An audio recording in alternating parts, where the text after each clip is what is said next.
Hello everyone, this is Shiva Joy. Welcome to my channel Zion Shekinah Official. Zion means God's glory. Shekinah is God's dwelling place. Um, Today I want to talk about God and GPS. Um, why? What is GPS? We all know that it's there in our cars to direct us to different places, take us to different locations and different addresses and things like that. Um, and the full form of GPS here is global positioning system. So it's a small device that we put in the car. Everybody knows it, and then when we put in the address, it takes us to like different places, different locations, and to the desired places that we want. But the thing is, today, as I was reading this chapter, and I'm not feeling well. I was having very bad cold and cough since some days, um, almost like 10 days, because I think I beat myself with a heavy kind of like activity. There was a conference. It was a beautiful conference. We attended that, but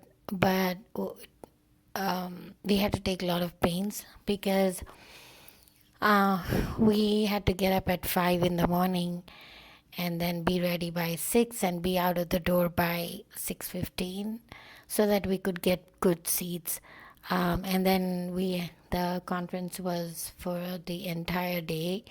It went on for 2 days. But so we went without like breakfast, and we would attend the conference. The first day lunch was not so good, so we couldn't eat. The second day was okay. We could only eat very, very little. But we could. But all these 2 days that we went, it was like getting up really early, getting there, not having breakfast, not having like lunch properly, and then we had like breakout sessions. We had to like sit outside for some time in the cold, and then it would end at 9 o'clock. I mean, almost like 10. And by the time we came over, it was like 11:30, and then we had only had like 4 hours to sleep. But even in those 2 days, we couldn't eat anything because we were so dead tired that I just had to sleep and all that stuff. So it was like these 2 days was no food, no rest, no sleep, actually, not rest but no sleep. So that pulled down a lot of my um, system, and then it brought me into like very, very tiring mode. And it was very cold those 2 days, and also it continued till the Sunday. But Sunday when we came home, we crashed, and I think I slept, we both slept, Sophia and I slept like logs till like I think 11 in the night from 3 in the afternoon. So it was extremely tiring to take a journey like that in the morning, and then not having proper food or sleep, and then coming back late night. But hey, that's all okay because the conference was really good and extremely good. We were so blessed by it, and I really thank the pastors who have arranged it. And it was a beautiful conference. I mean, it was a very lovely place to be and to learn a lot of things. So all these things, really doesn't matter, because sometimes what I measure things that causes pain or hardships is when I've been like, when we were attacked for like 10 years from these wicked people, all these things really don't matter, because at that time when those attacks were happening on us, there's nothing compared to what they were to what we're facing now. And these are all like very minute and very, very small things. So Uh, anyway, what I wanted to tell here was that because of that, we both actually felt very sick for almost like 10 days, and we still have very bad cold and cough. It's not going pretty for us. But here, and it's in almost like middle of the night, I'm not able to sleep, so I thought I will talk about this. And so God and GPS is called like global um, positioning system. So that's what it is. But in Numbers, when we see God Himself being like the GPS. And it's very intriguing and very, very interesting to know, like how God. See, I think I have to read this. It's Numbers 34, starting from verses 1 to almost like 10. Uh, 1 to 10. The Lord said to Moses, command the Israelites and say to them, when you enter Canaan, the land that will be allotted to you as an inheritance is to have these boundaries. Your southern side will include some of the Desert of Zin along with the border of Edom. Your southern boundary will start in the east from the southern end of the Dead Sea, cross south of Scorpion Pass, continue on to Zin and go to south of Kadesh Barnea. Then it will go to Hazar Addar and over to Azmon, where it will turn, join the Wadi of Egypt, and at the end of the Mediterranean. Did you see like how God is literally, taking them step by step into like lanes and by lanes, like how the GPS would take us if we put the address. But here, these people don't even know the end address over there. So it's not even like a GPS.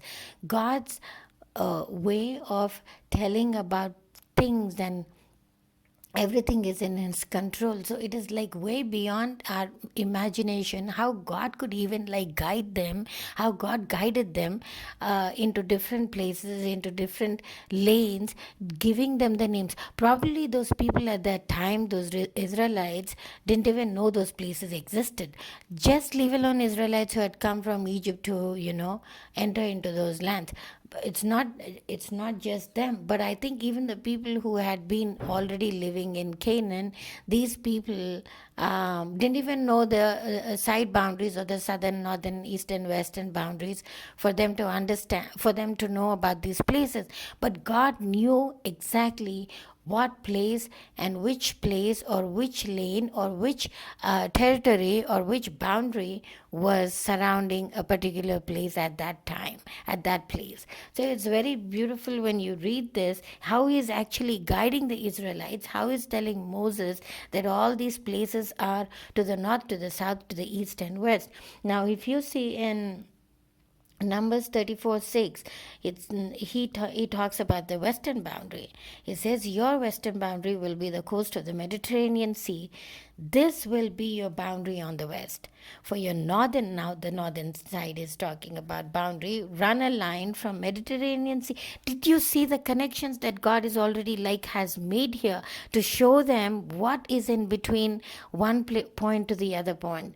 What is in, what if there are any forests, if there are any seas, or if there are any deserts and all that. Did you see that? I mean, this, we think in our mind that God, exists somewhere in heaven, and so He only knows about how to deal with the good things and the bad things and the good people and the bad people. No, it's not just that, because God created the world, and he created it with his own word, and it came into existence. He knows exactly. And did you see the places he calls them, he names those places, and he knows exactly, like, it's mind boggling to know that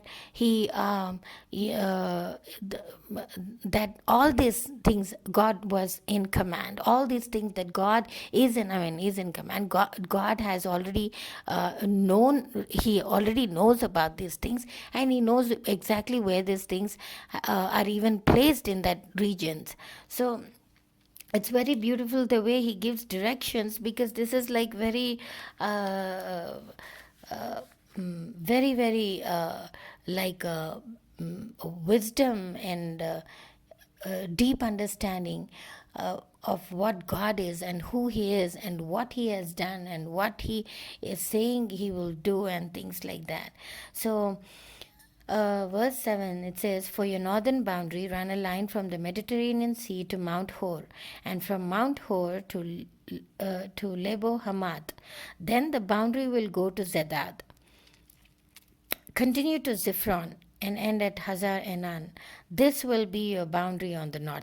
Can you see like the places, the small places that is even connected? Like here, even today, even if the wisest or the coolest traveler that can go to like many places and knows many things in and around the city, even some lanes and bylanes, they would not know such kind of people. But the God in heavens, He knows, exactly where they are. And like I said before, the Israelites also did not know. Probably the Israelites, of course, did not know what places they were, what they were. Probably they were hearing this for the first time, because this is not a place that they have entered before or have lived there before or known before. It was only from the mouth of God that they were hearing about these places. And the other thing, the people who had already lived there, even they might not have known, because at that time when regions have started, places have come into existence, people have known a little by little of the earth's territories and the regions and the places and everything. It was only a group of people. So how much can a group of people even talk or say anything about that place? Not much, right?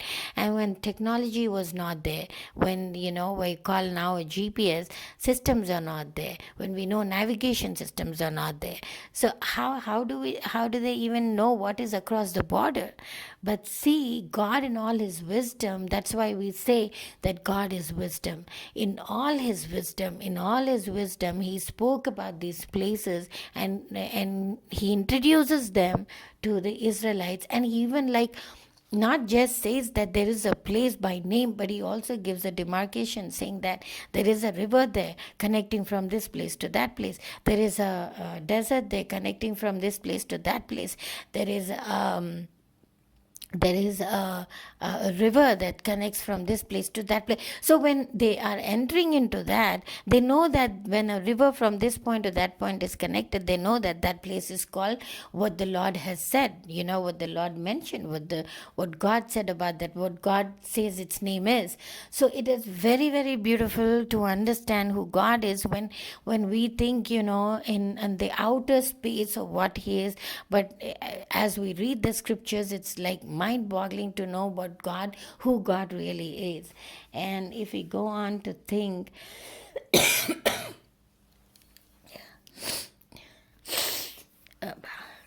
and if you go on to think, where are we? Yeah, so verse 10, Numbers 34, verse 10. It says, now God is talking about the eastern boundary. He finished with southern, northern, western, and now he's talking about the eastern. "For your eastern boundary, run a line from Hazar Addar to Shephem. The boundary will go down from Shephem to Riblah on the east side of Ain, and continue along the slopes east of the Sea of the Galilee. Then the boundary will go down from the Jordan and end at the Dead Sea. This will be your land with its boundaries on every side." My God, this is such a beautiful way of how God literally describes the place. Even if sometimes we have to know the place in the GPS and an address to put in the GPS, so that it can take us directly there without any hassle. And sometimes even the navigation systems fail. We put the correct address, we think, and then it goes somewhere. It just takes us on a different road, on a different path.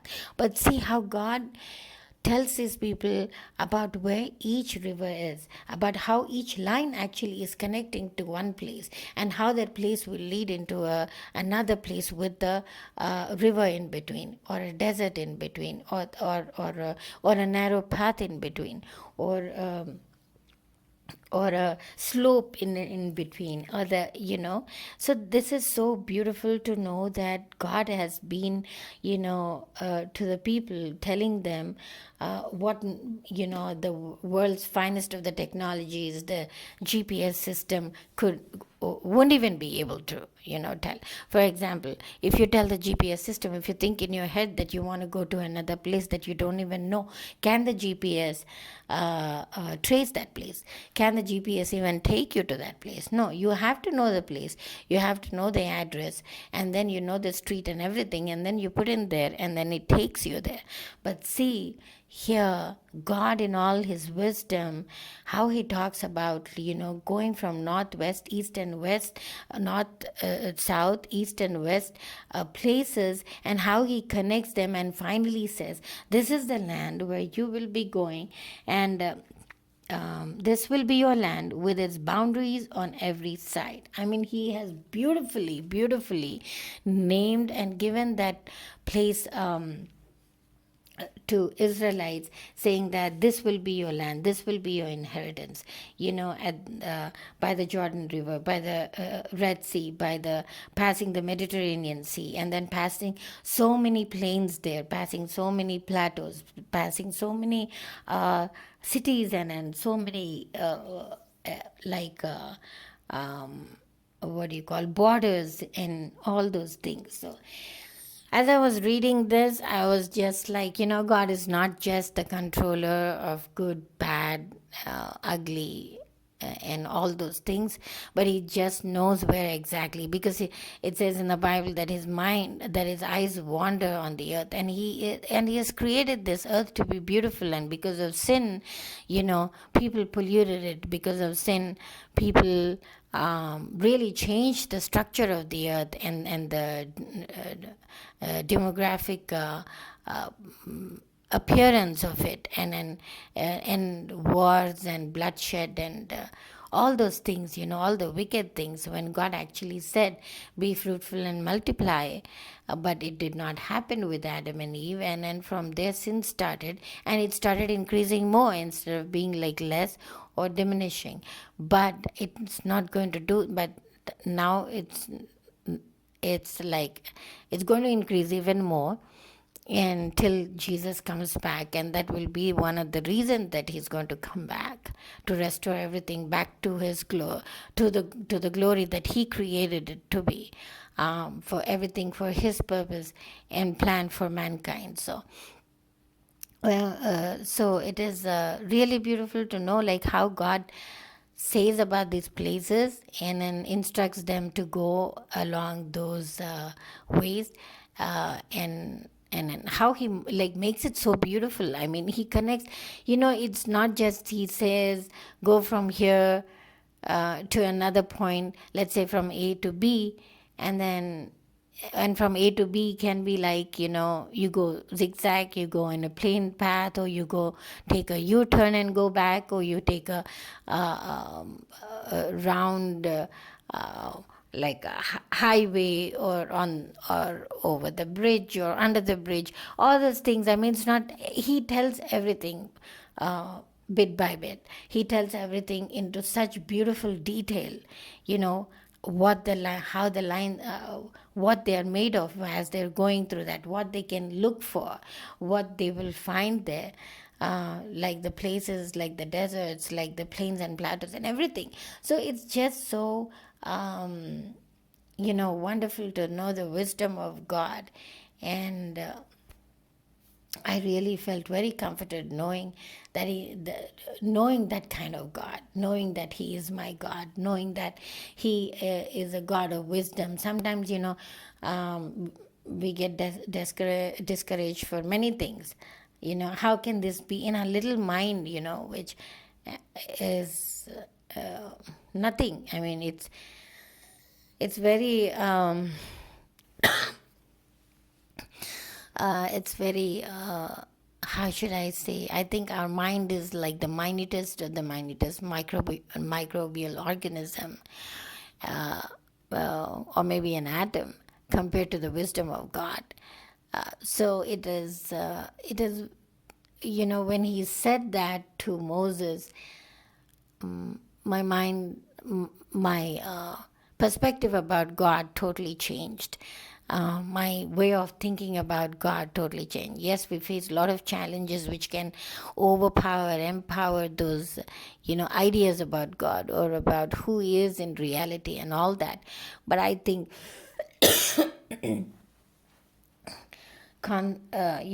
when I read these things, it just reminds me of how powerful and how victorious, how magnanimous, my God is. So this is what I wanted to talk about today.